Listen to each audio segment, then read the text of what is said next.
The Toronto police were forced to apologize after two of their uniformed officers went on a podcast to talk positively about October 7, the Hamas terrorist attacks that resulted in the deaths of more Jews than any single day since the Holocaust. This is truly a stunning story, but as of recording, it's only been covered by two outlets, City News in Toronto and the Toronto Sun. So what happened is that two Muslim liaison officers went onto a podcast, which is referred without irony as the Project Olive Branch, where they discussed the impact of October 7. Before I show you the clip of what they said, let me just read from their YouTube page here about what Project Olive Branch is. Quote, "The goal for Project Olive Branch is to create new and build on existing relationships with Toronto's Muslim communities. It is imperative that these relationships remain consistent and meaningful, maintained through collaborative effort and ongoing dialogue. It is important that Muslim communities feel a sense of safety, security, and feel seen and heard by members and leaders of Toronto's police service." So here is what that discussion looked like. It's funny you say this because, through social media, a lot of people after October 7th started learning about Islam. They did, yeah. And they said, okay, what is it with the religion that why is it so hated? Yeah. You know what I mean? Why are they being attacked all the time? So people say, you know what, let me learn about Islam. And there have been a lot of reverts through this whole process. I couldn't imagine, I guess when you're on social media, most of the feeds come through you. Once you see one, it just keeps coming. But the amount of people that are reverting to Islam is unbelievable, and they're just I guess through education, right? They're actually educating themselves and saying, what is it that Muslims are being targeted, and why are they being targeted? Let me learn about this religion. What are these accusations that they're saying about Islam, and let me learn about it myself and figure out, hey, is it actually true or not? Yeah. There is so much in that clip. It's unbelievable that they sat in front of a camera and said these things the way that they said them without realizing for a moment what they were actually saying. So they talk about October 7. October 7, to remind everybody again, was the largest mass killing of Jews since the Holocaust. More than 1,000 men, women, and children were murdered, raped, babies were burned to death. And by the way, there's almost 100 hostages still in the Gaza Strip being held by Islamic terrorists.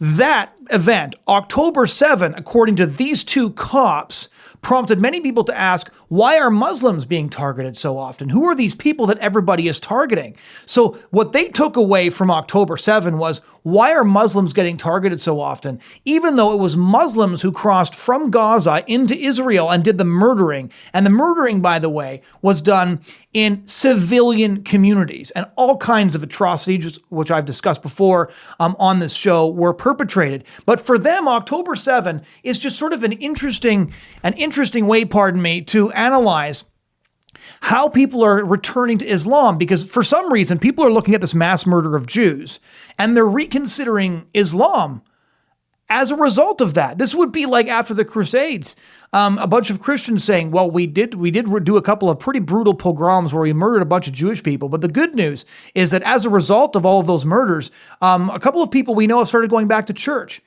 Because he's saying October 7 turns out to be this real opportunity. There's Muslims who are reverting back to their faith because for some reason they insinuate that on October 7 Muslims were targeted as opposed to Jewish people being targeted.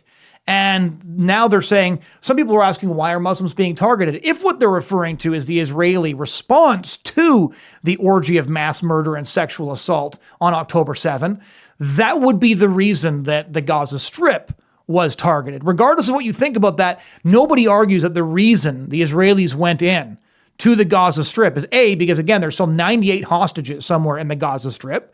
And second of all, because their territory was invaded and their civilians, men, women, and children were killed. This is what these two Muslim liaison officers were talking about, as if this is completely normal. Now, Toronto police have already deleted the episode. The clip I just played for you is still airing on Twitter, but it's been pulled off their YouTube page. I can only see one episode of their podcast actually there. And Toronto police responded with a post on X on March 11 saying, "We acknowledge that a recent episode of our podcast, Project Olive Branch, has caused significant an upset and concern in the Jewish community and beyond. That was not our intention, and we apologize. The podcast has been removed." That's a pretty weak statement, guys. "We recognize the Jewish community's profound pain and anguish as a result of October 7 and the ensuing rise of anti-Semitism." Somewhat better. "I have personally heard from the community about the impact of this podcast, and I'm truly sorry. Our commitment to protecting our Jewish communities remains unwavering," said Chief Myron Demke. Chief Demke has ordered a review of our procedures and content to ensure it aligns with our commitments to respect and inclusive engagement while maintaining impartiality. That's garbage. These two cops should obviously be fired. Can you imagine you're a Jewish person, say, making a phone call because your synagogue has been targeted recently, or maybe shots were taken at a Jewish elementary school, and one of these two clowns shows up? Do you think they're going to get any sympathy whatsoever from a couple of guys who see October 7 somehow as an opportunity for people to revert to Islam, and how an attack on Jewish people reveals that Muslims are always targeted rather than the other way around? This is obviously a massive crisis of confidence for the Toronto police force. And although it's not the worst response, the second part, it doesn't nearly go far enough, because taking a look at the second coverage here, there's a bunch of different things they discussed in the podcast, but only a handful of clips are still available for obvious reasons. But they actually started insinuating that criticism of the anti-Israel, but specifically pro-Hamas protests across Canada, that these are Islamophobic, That's another thing that these two guys refer to on their podcast. Now, I want to remind everybody that there were celebratory protests in places like Mississauga just after October 7, before the Israeli response. So again, dates mean everything here. When you look at what people are saying now, they're saying, well, due to the fact that Israel has demolished a large section of Gaza, these protests really are about that, without mentioning the fact that October 7 was being celebrated before the Israelis responded to the largest massacre of Jews since the Holocaust on their own soil, and dragged people, including women and children, off into captivity. Two of those children, the Bibas children, strangled to death by the Hamas terrorists who kidnapped them.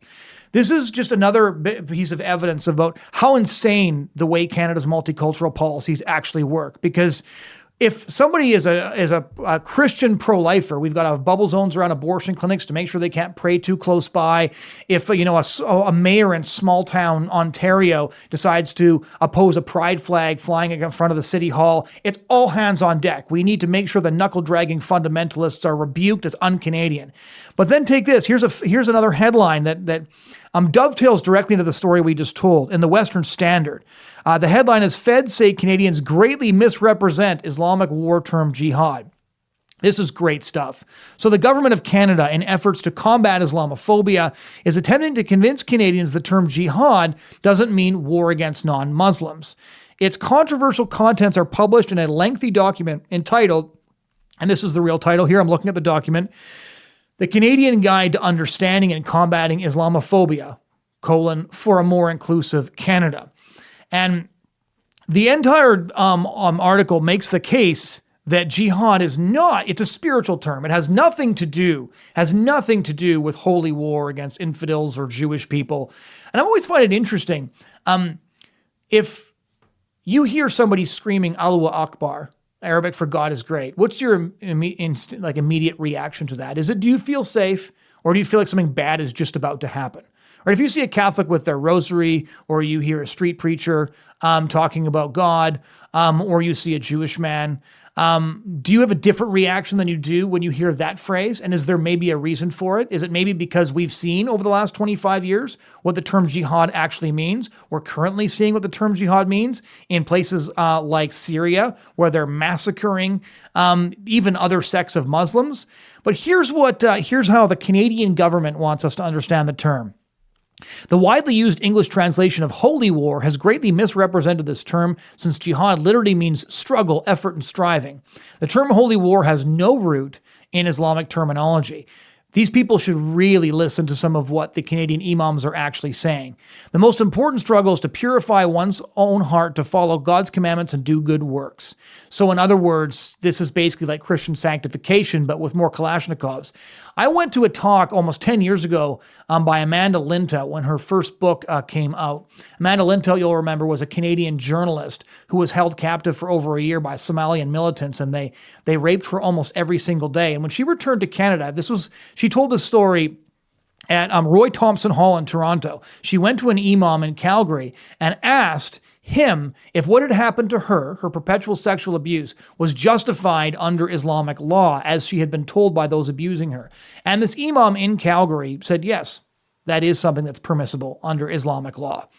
And again, this is Roy Thompson Hall. This is it was a pretty ritzy event, and you could have heard a pin drop in there. Nobody knew what to do with this information. But again, we're getting a good sense of this. So this is what the Canadian government wants us to think jihad is. As Tristan Hopper of the National Post said, oh, look, a Trudeau government report saying that jihad in Sharia law is actually totally fine and is chronically misrepresented by bad racist people. So let's take a look at what people say in their own words. Let's go back to those two cops talking on the Project Olive Branch podcast when they looked at October 7, the butchering of over 1,200 civilians, as an opportunity for people to revert to Islam. So what's that then? How are we misrepresenting that? You saw the clip for yourself. So this government's multicultural policies are totally suicidal. And what we're seeing is that these people might put on suits and they might pretend to have changed their worldview, but when you listen to them in their own words, nothing changes. And again, I just want to close with a question on that particular topic. These two guys are cops. They're Muslim liaison officers. But imagine if they got a call from a Jewish school or a synagogue. Do you think that the Jewish Canadians living in Toronto would be safe if one of those guys showed up? And is there any reason for them to feel safe, considering what these guys have said about October 7? I don't think so.